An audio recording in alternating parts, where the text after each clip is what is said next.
থাকতে হবে 100টা দিন এই রূপে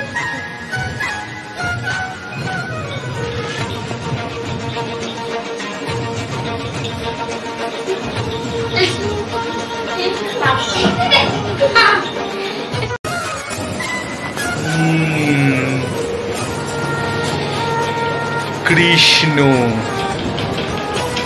কে হে কৃষ্ণ? দুদিন হলো বৃন্দাবনে এসে বৃন্দাবন সম্রাট আয়ান আলীর সঙ্গে প্রতিযোগিতা করে কে এই কৃষ্ণ, যে সবাই আয়ান আলীকে পুজো করা বাদ দিয়ে কৃষ্ণর নাম করছে। আমাকে তো দেখতেই হবে, আমি যাচ্ছি। কৃষ্ণ, তোর সাথে আমার লড়াইটা হবে ময়দানে। দেখবো তোর ওই কাঠের বাঁশির জোর বেশি নাকি আমার এই দণ্ডের জোর বেশি। আমি দেখবো, আমি আসছি, দাঁড়া।